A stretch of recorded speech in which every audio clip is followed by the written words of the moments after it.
हर रोज एक नई कहानी देखने के लिए चैनल को सब्सक्राइब करें और बेल आइकन दबाना ना भूलें। आनंदी के माँ बाप ने बचपन में ही उसके कान छिदवा दिए थे और आनंदी के बड़े होने के बाद आनंदी दोस्तों की देखा देखी में 4 और कान में छेद करवा लेती है और उसमें नए नए तरह के फैशन के अनुसार स्टड पहनने लगती है। एक दिन आनंदी अपनी दोस्त संजना और ललित के साथ बाहर घूमने गई होती है और ललित आनंदी से कहता है, अरे आनंदी यार, तूने कान तो छिदवा रखे हैं, तो नाक क्यों नहीं छिदवाई? वो भी छिदवा लेती। रहने दे, तू कान में पहनना ही अच्छा लगता है, नाक में पहनना नहीं। ठीक है भाई, फैशन चल रहा है, तू भी फैशन के पीछे लग जा। अच्छा, तुझे क्या लग रहा है कि मैं फैशन के पीछे चल रही हूँ? अब देख, मैं अपना ही नया फैशन बनाऊंगी और मैंने जो ये 5 छेद करवाए हैं ना अपने कान में, 5 में झुमके डालूंगी। तू पागल हो गई है? तेरे कान कट जाएंगे तो खुशी होगी क्या तुझे? छोड़, हमें क्या, ये कुछ भी करे। वैसे इसको बोल के कोई फायदा तो होता नहीं है, करती तो अपने मन की है। हाँ, मेरे कान है तो मर्जी भी मेरी चलेगी। इतना बोलकर आनंदी वहाँ से चली जाती है और अपने कान में 5 अलग अलग तरह के झुमके पहनने लगती है और घूमने लगती है। इसी तरह कुछ दिनों बाद आनंदी कॉलेज से घर आ रही होती है। तभी रास्ते में उसे एक सोहन नाम का लड़का आवाज लगाकर कहता है, मैडम, आप तो बहुत सुंदर लग रही हो और आपने जो ये कानों में 5 झुमके डाले हैं वो तो आपकी सुंदरता को 4 चांद लगा रहे हैं। अच्छा लग रहा है तभी तो पहने हैं, और वैसे भी मैं किसी का फैशन कॉपी नहीं करती। जी बिल्कुल, आप थोड़ी अलग लग रही हो, तभी तो मैं आपके पास खींचा चला आया। इसी तरह सोहन और आनंदी एक दूसरे से बातें करने लगते हैं और अच्छे दोस्त बन जाते हैं। धीरे धीरे उनकी दोस्ती प्यार में बदल जाती है और कुछ दिनों बाद सोहन आनंदी को शादी के लिए प्रपोज करता है और आनंदी भी सोहन को हाँ कर देती है। देखते ही देखते दोनों अपने घरों में शादी के लिए बात करते हैं और कुछ दिनों बाद दोनों की शादी हो जाती है। शादी के बाद आनंदी अपने घर को बहुत अच्छे से संभालती है और कुछ दिनों बाद आनंदी की सास सुनीता उसके पास आकर कहती है, अरे बहू, माना कि तू बहुत सुंदर लगती है इन 5 झुमकों में, लेकिन तू इस तरह हमेशा पहने रहेगी तो तेरे कान तो कट ही जाएंगे एक दिन। माँ जी, आप परेशान मत हो, मैं इतने टाइम से पहने हुई हूँ, अभी तक तो मुझे कुछ नहीं हुआ, तो अब क्या होगा? अरे कभी सुन भी लिया कर। चल, मैं बोल रही हूँ ना, अब थोड़े दिन के लिए इतने बड़े और भारी झुमके निकाल दे, आराम मिलेगा तुझे। माँ जी, जब मुझे कोई प्रॉब्लम नहीं हो रही इन झुमकों से, तो आपको क्या प्रॉब्लम हो रही है? और अगर हो भी रही है तो मुझे मत बताओ। इतना बोलकर आनंदी अपने कमरे में चली जाती है और कुछ दिनों बाद आनंदी तैयार होकर कान में अलग अलग तरह के 5 झुमके डालकर बाहर जाने के लिए निकल रही होती है। तभी बीच में ही उसे सोहन और सुनीता मिल जाते हैं और सोहन बोलता है, आनंदी, तुम ये क्या रोज रोज कान में 5 झुमके डाल लेती हो? कभी तो अपना स्टाइल बदलो ना। ज्यादा मत बोल बेटा, वरना ये स्टाइल का तो पता नहीं, लेकिन अपना पति जरूर बदल देगी। क्या माँ, आप बिना जब देखो मजाक करती रहती हो, ऐसा थोड़ी होता है। आपको तो पहले मेरा ये अनोखा अंदाज अच्छा लगता था ना, तो अब बदलने की बात क्यों बोल रहे हैं? रोज रोज एक ही स्टाइल देखकर बोर हो गया हूँ, अब तो ये झुमके रख दो और कुछ और ट्राई करो। अच्छा जी, रोज रोज झुमके और मुझे देखकर बोर हो गए हो तो जाओ ना, दूसरी पकड़ लो, मैं भी कोई दूसरा पकड़ लूंगी। देखा, मैं बोल रही थी ना, लेकिन नहीं, तुझे तो मेरी बात सुननी ही कहाँ है। माँ, ये मजाक ही कर रही है, ऐसा सच में थोड़ी करेंगे। और आनंदी, तुम जाओ, पहले ये झुमके बदल कर आओ, ऐसा लग रहा है अभी तुम्हारे कान हाथ में आ जाएंगे। आनंदी सोहन और सुनीता की बात को अनसुना करके वहाँ से चली जाती है और थोड़ी देर बाद घर आती है और झुमके निकालती है तो वो देखती है कि उसके कान बहुत ज्यादा लाल हो गए हैं। वो परेशान होते हुए सुनीता के पास जाकर कहती है, माँ जी, दिए देखो ना, ये कैसे हो गए हैं, और ठीक ये कैसे होंगे, जल्दी बताओ, बड़ा दर्द हो रहा है। एक काम कर, अब जाकर और ज्यादा बड़े झुमके पहन ले, और अब ऐसे पहनियो कि जो थोड़ा बहुत तेरे कान दिख रहे हैं ना, वो भी ना दिखे। सच में माँ जी, ऐसा करने से ठीक हो जाएगा ना? मैं जा रही हूँ, अभी बड़े से 5 झुमके लेकर आती हूँ। अरे नास पिटी, तुझे हमेशा झुमकों की ही पड़ी रहती है क्या? तुझे झुमकों के बारे में कुछ भी बोल दो, लेकिन दिमाग में कुछ भी नहीं जाना। ये तो तुझे हाल दिख रहा है ना, वो ना तेरे झुमकों की वजह से ही हुआ है। क्या माँ जी, आप भी ना, मानती हूँ आपको तजुर्बा मुझसे ज्यादा है, लेकिन कुछ भी मत बोलो। तुझे समझाना ही बेकार है, ये सरसों का तेल गरम है, लगा इसे और कुछ दिनों तक झुमके मत पहनना।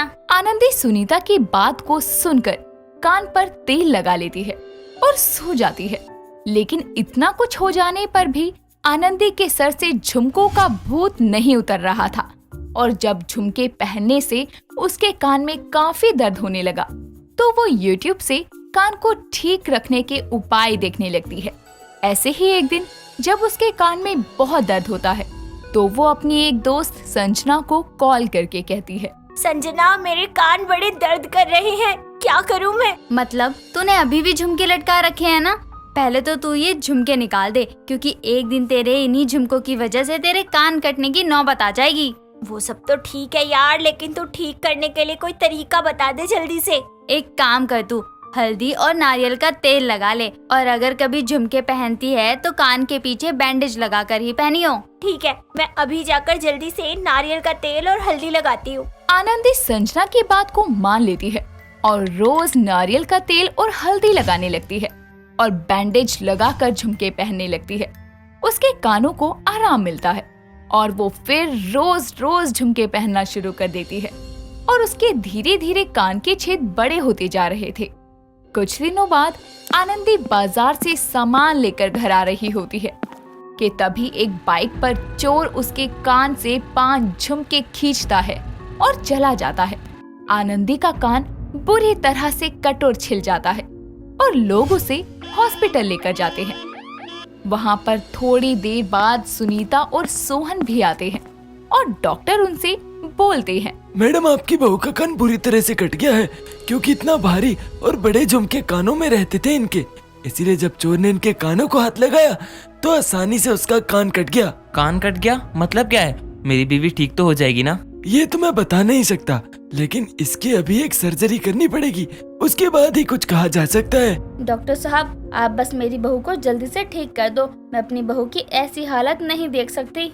डॉक्टर आनंदी की सर्जरी करने लगता है और सर्जरी करने के बाद आकर बोलता है, सर्जरी तो ठीक से हो गई है, लेकिन अभी ये कम से कम 1-2 साल तक अपने कान में इतने भारी झुमके नहीं डाल सकती। ठीक है, अब हम इस बात का पूरा ख्याल रखेंगे। थोड़ी देर बाद दोनों आनंदी को हॉस्पिटल से घर ले आते हैं और सुनीता आनंदी से कहती है, बहू, हम तुझे तेरे शौक मारने को नहीं बोल रहे, लेकिन अगर अब तू बड़े बड़े झुमके और 5-5 झुमके अपने कानों में लटका कर घूमेगी तो तेरे लिए अच्छा नहीं होगा। ये लो, मैं तुम्हारे लिए छोटे से कान के स्टड लाया हूँ, तुम बस अब इसे ही पहनना, इससे तुम्हारा शौक भी पूरा हो जाएगा और तुम्हें कोई परेशानी भी नहीं होगी। मुझे माफ कर दो, आप लोग मेरे बारे में कितना सोचते हो और मैंने अपनी वजह से आप लोगों को कितनी परेशानी दी। मुझसे भूल हो गई, अब से मैं झुमके कभी नहीं पहनूंगी। बहू, तूने कुछ जानकर तो नहीं किया ना, और जो हो गया सो हो गया। इतना बोलकर आनंदी को भी सब समझ में आ जाता है कि कोई किसी चीज के लिए इतना पागल भी कैसे हो सकता है और इतना पागलपन होना अच्छी बात नहीं है, क्योंकि वो चीज तो हमें तकलीफ देगी ही ना। और उसके बाद आनंदी कभी अपने कानों में 5 झुमके नहीं पहनते और सोहन ने जो उसे कान के छोटे छोटे स्टड्स लाकर दिए थे वो अब वही पहनने लगती है। अप्रैल की थोड़ी सी गर्मी और मंद मंद चलने वाली हवा का मौसम था। इसी बीच ऋषि के घर वाले मिष्टी नाम की एक सुंदर सी लड़की से उसकी शादी करवा देते हैं। दोनों की शादी को 1 हफ्ता बीत जाता है। मिष्टी घर के सारे काम बखूबी तरीके से निभाया करती थी। ऐसे ही एक दिन ऑफिस से आकर ऋषि अपनी टाई को खोलते हुए अपनी माँ कमला और मिष्टी से कहता है, माँ, मिष्टी, मुझे आपको एक बात बतानी है। क्या हुआ बेटा, बता। माँ, मुझे अचानक से यहाँ से पुणे शिफ्ट होना होगा काम के सिलसिले में। बर्फी के भैया, ये क्या कह रहे हैं आप? हाँ, यही सच है मिष्टी। माँ, मुझे कुछ टाइम तक वहाँ काम करना है और एक गुड न्यूज भी है। बता बेटा। माँ, मेरा प्रमोशन हो गया है। अरे वाह, ये तो बहुत अच्छी बात है। हाँ बर्फी के भैया, ये तो बहुत खुशी की बात है। ठीक है बेटा, तेरा यही मतलब है ना कि तू कल ही पुणे चला जाएगा रहने के लिए? हाँ माँ। कोई बात नहीं बेटा। मिष्टी बहू, एक बात याद रखना, तुम्हें अपना और ऋषि का दोनों का बहुत अच्छे से ध्यान रखना है। हाँ माँ जी, हम बहुत ही बढ़िया तरीके से ध्यान रखेंगे बर्फी के भैया का। कुछ ही देर के बाद सभी एक साथ मिलकर खाना खाते हैं और अगले दिन दोनों अपना बैग पैक करके जाने के लिए रवाना हो ही रहे होते हैं कि तभी अच्छा माँ, अपना ख्याल रखना और जब मन करे फोन कर लेना हम दोनों को। हाँ बेटा, मैं सब कर लूंगी, तू चिंता मत कर। और सब सामान रख लिया ना याद से? ये ले तेरे लिए बेसन के लड्डू, ले बहू रख ले जल्दी से इसे। जी माँ जी। माँ, अगर आपको याद आए तो कुछ दिन बर्फी को यहाँ बुला लेना, आपका मन भी लग जाएगा। अरे बेटा, वो कहाँ आएगी अपने ससुराल को छोड़कर। कुछ ही घंटों के बाद वो दोनों पहुंच जाते हैं और ऋषि कंपनी की तरफ से मिले हुए एक घर में मिष्टी के साथ रहने के लिए पहुंच जाता है।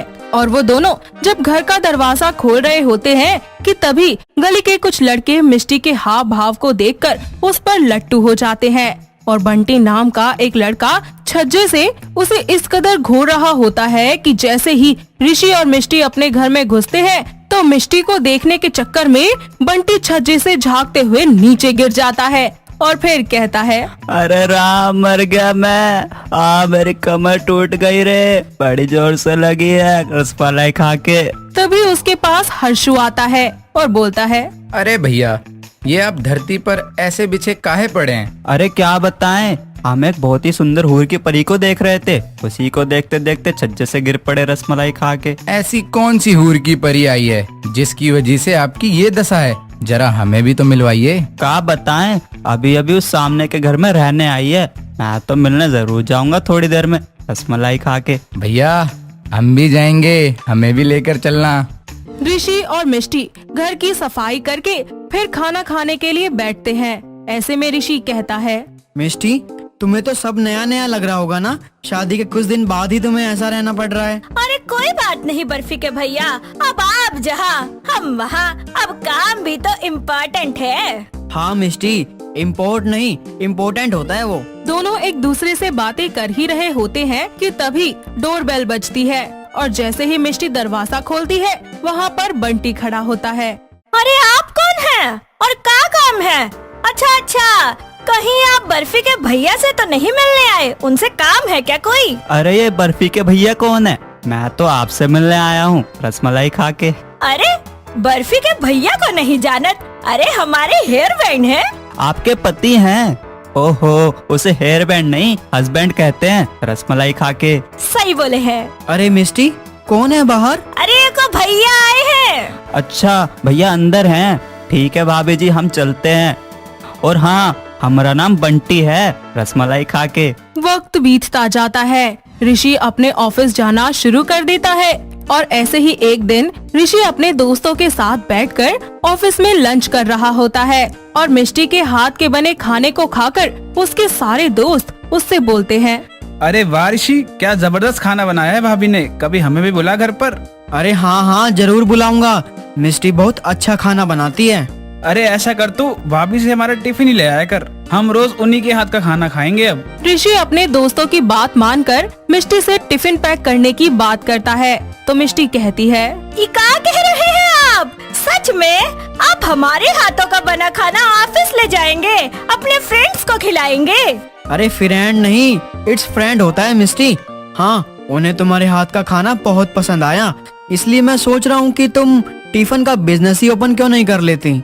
मिष्टी अपने पति की बात सुनकर उसके ऑफिस के दोस्त और एम्प्लॉयज के लिए टिफिन पैक करना स्टार्ट कर देती है। अगले ही दिन ऋषि सबके लिए टिफिन ले जाने की कोशिश करता है, मगर ले जाने में उसे कुछ दिक्कतें होती है कि तभी उसे देखते हुए हर्षु उससे कहता है, अरे भैया, ये क्या आप अकेले इतना कष्ट क्यों ले रहे हैं? लाइए, हम आपकी मदद कर देते हैं। अरे भाई, तुम हो कौन? मैं कर लूँगा, थैंक यू। अरे भैया, हम आपके प्यारे पड़ोसी हैं और इसी गली में रहते हैं, आप दीजिए ना, हम सही से ले जाएंगे। ऑफिस ही ले जा रहे हो ना? हाँ, वहीं जा रहा हूँ। एक काम करोगे? हाँ भैया, बताइए ना। तुम रोज ये सारे टिफिन मेरे ऑफिस ले आया करोगे, मैं तुम्हें ऑफिस दिखा देता हूँ।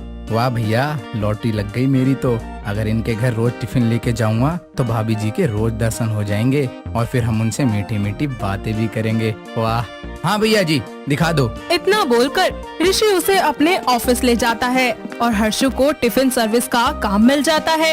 अगले ही दिन से हर्षु रोजाना मिष्टी के घर पहुंच जाता है। अरे बर्फी के भैया, ये कौन है? ये हर्षु है, अब से रोज घर आकर यही टिफिन ले जाया करेगा मिष्टी। मैंने टिफिन सर्विस का काम इन्हें ही दे दिया है। अच्छा, तो अब से ही हर्षु भैया टिफिन सर्विस का काम करेंगे। मिस्टी, टिफिन सेल्फिश नहीं, सर्विस कहते हैं इसे। सही बोले हैं बर्फी के भैया। कुछ ही देर के बाद ऋषि के साथ हर्षु सारे टिफिन को लेकर पहुंच जाता है और ये टिफिन का बिजनेस उसका यूं ही चलता रहता है।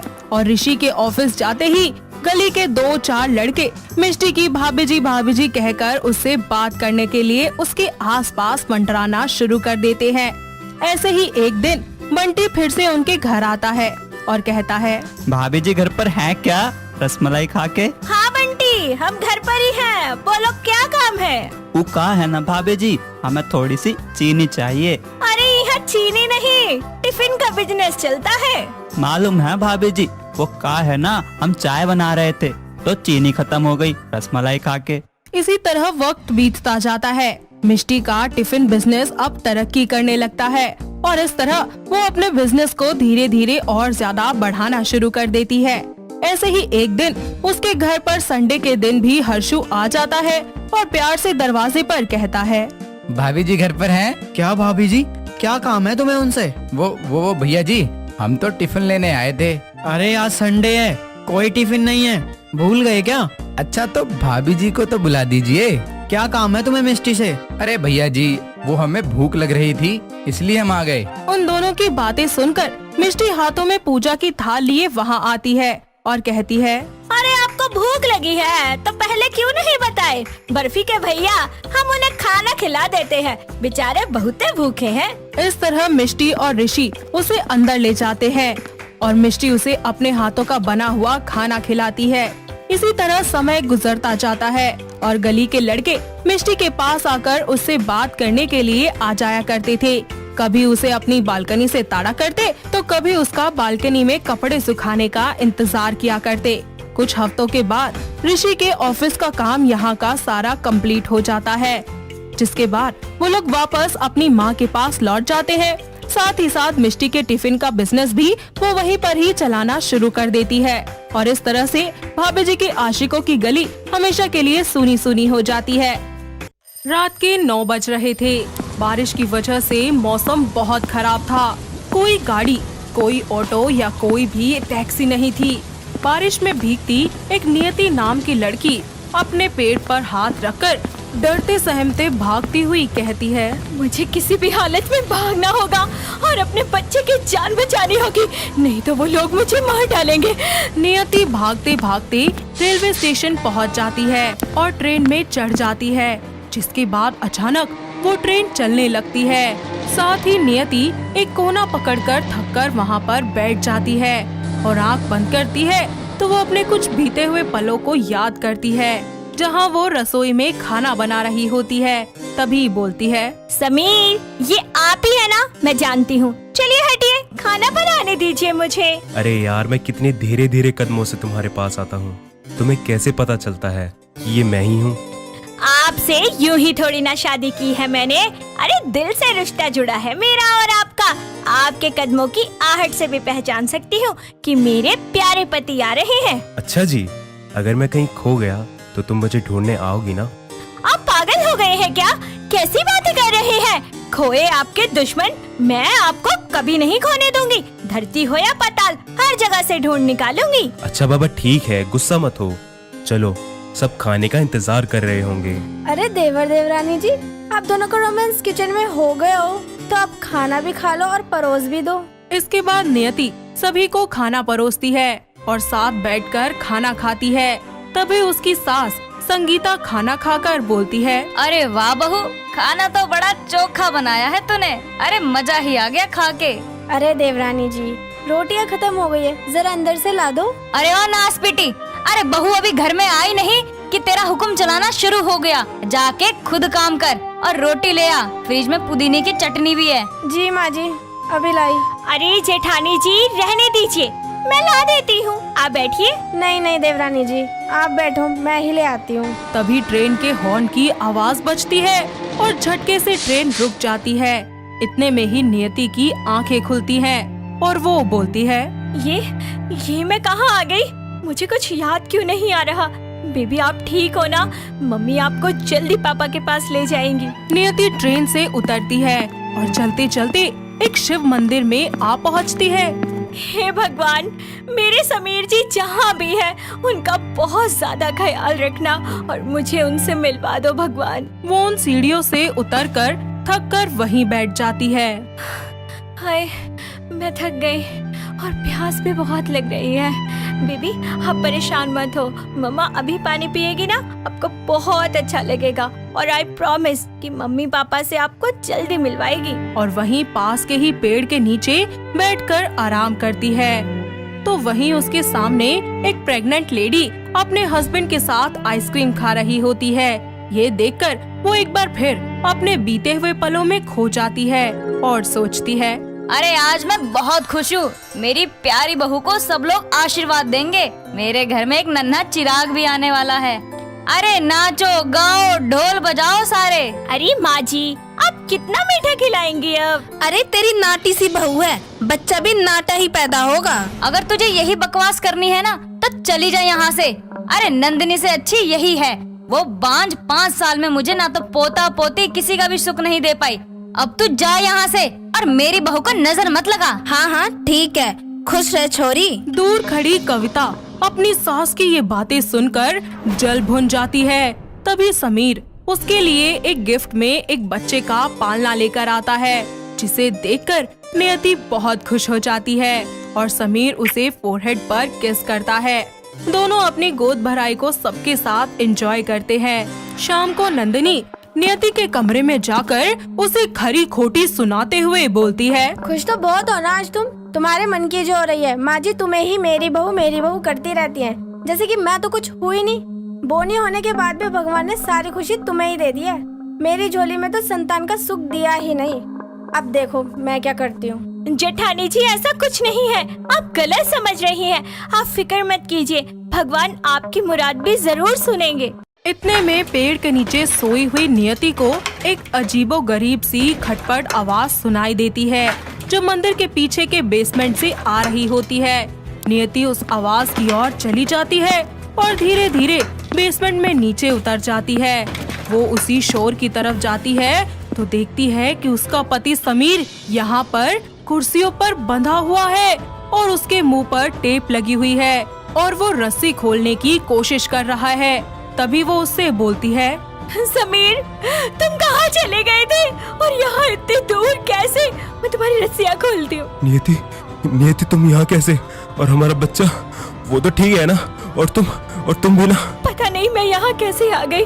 मैं अपनी जान बचाकर भाग रही थी और एक चलती ट्रेन में चढ़ गई। उसके बाद क्या हुआ मुझे कुछ याद नहीं है, लेकिन आप यहाँ। नियति अभी हमारे पास टाइम नहीं है, तुम्हें यहाँ नहीं आना चाहिए था। वो गुंडे हमें मार डालेंगे। चलो हमें यहाँ से तुरंत निकलना पड़ेगा। दोनों वहाँ से निकल रहे होते हैं। तभी एक आदमी की नजर उन पर पड़ती है, लेकिन वो दोनों वहाँ से जल्दी भाग जाते हैं। 2 गुंडे हाथ में चाकू लिए उनका पीछा करने लगते हैं। तभी उनके सामने एक ट्रक आ जाता है, जहाँ समीर नियति को उसमें चढ़ा देता है और खुद भी चढ़ जाता है। समीर, मैंने और हमारे बच्चे ने आपको बहुत मिस किया।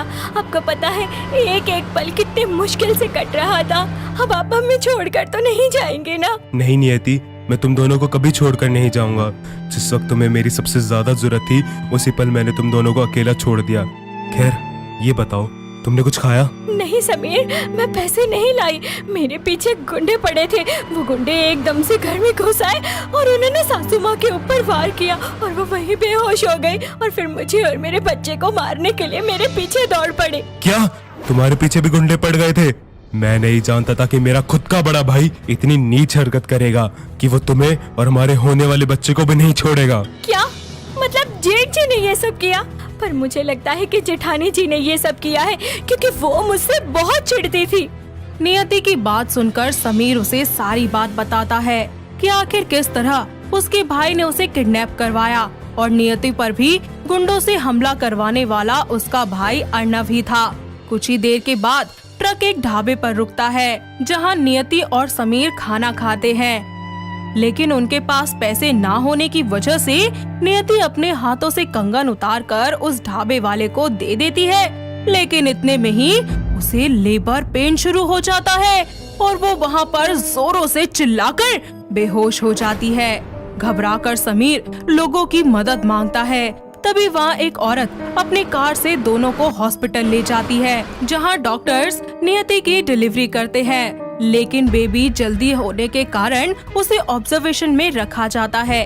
तो वहीं दूसरी तरफ समीर पुलिस को कॉल करके अपने भाई अर्नव के बारे में सब बताता है और पुलिस अर्नव को ढूंढने में लग जाती है।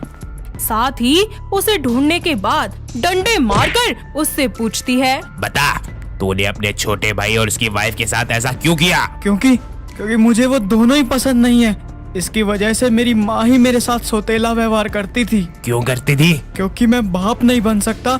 मैंने अपनी माँ को पोते पोतियों का सुख ही नहीं दिया और मेरा भाई शादी के कुछ महीनों बाद ही मेरी माँ को वही सुख दे रहा था। अर्नव और नंदनी की घिनौनी हरकतों का काला चिट्ठा पुलिस के सामने आ जाता है और उनको अटेम्प्ट टू मर्डर के केस में उम्र कैद की सजा सुना दी जाती है। कुछ ही समय के बाद नियति और उसका बच्चा सही सलामत वापस समीर के साथ घर लौटते हैं और एक बार फिर से उनका परिवार एक साथ मिलकर खुशी खुशी रहने लगता है। तो दोस्तों, कैसी लगी आपको हमारी ये प्रेग्नेंट बॉनी बहू की कहानी? क्या आपके घर के आसपास भी है कोई ऐसी बहू? अगर हाँ, तो उन्हें ये वीडियो दिखाइए और हमें कमेंट करके बताइए। दोस्तों, अगर आपको ये कहानी पसंद आई तो इसे लाइक करें, शेयर करें और कमेंट करके बताएं कि कहानी में आपको सबसे अच्छा क्या लगा।